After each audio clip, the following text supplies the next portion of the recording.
La bestia, el monstruo de Génova.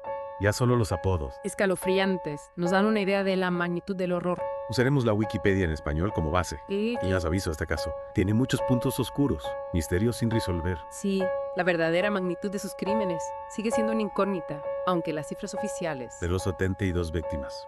Niños. Pero se sospecha que podrían ser muchísimas más. Empezamos por la infancia. ¿Qué sabemos de sus primeros años? Pobreza. Un padre abusivo. Y según Garavito, Abusos sexuales. sí, según su testimonio. Nació en Génova, Quindío, en 1957. Imaginar. Una infancia marcada por la violencia.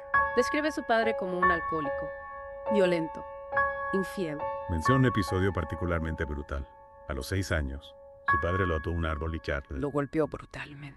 Y a los 13, abusos sexuales por parte de un vecino.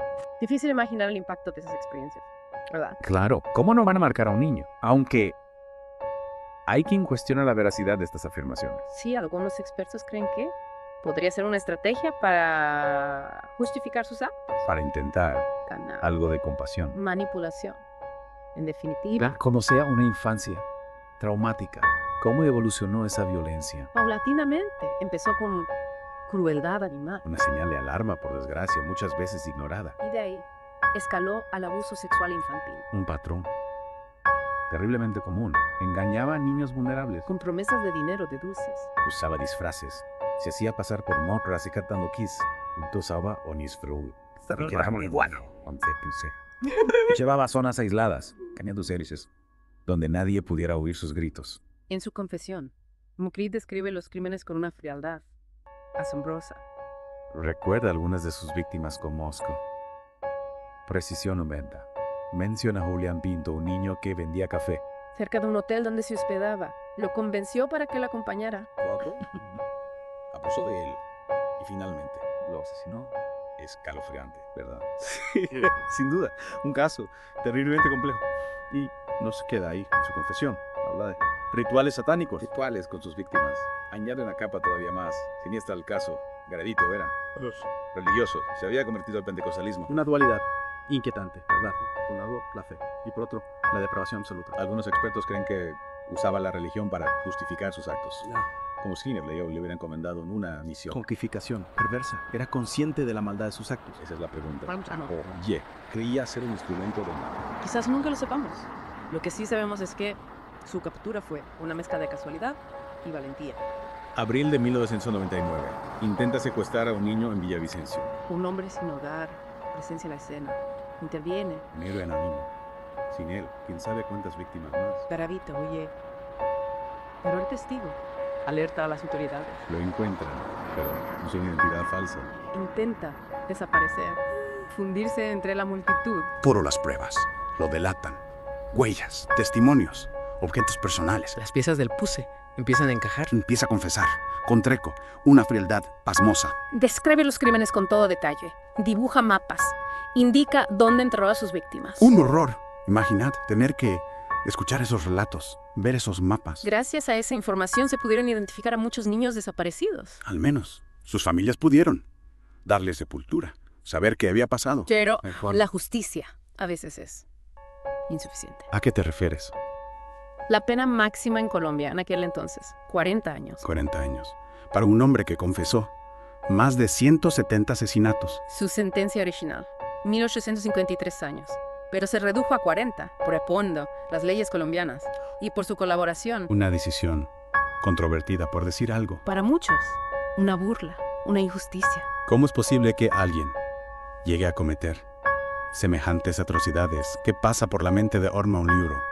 Un monstruo como Garavito. Para intentar comprender, hay que analizar sus palabras, sus declaraciones, sus entrevistas. Una entrevista con Guillermo Prieto Larrota, Pirri, en 2006. Una entrevista reveladora y perturbadora. Niega haber violado a sus víctimas. Después de todas las pruebas, después de sus confesiones, lo niega. Increíble. Como si intentara construir una realidad alternativa, una en la que él no es el monstruo. Dice que actuaba bajo las órdenes del diablo. De nuevo, la figura del diablo, como justificación. Justificación. ¡Oh, delirio! Y habla de querer ser libre, incluso de tener aspiraciones políticas. Aspiraciones políticas, un asesino en serie, hablando de política, Difícil de comprender, ¿verdad? desde luego. Un caso lleno de oscuridad y de misterio. Sí, un caso complejo.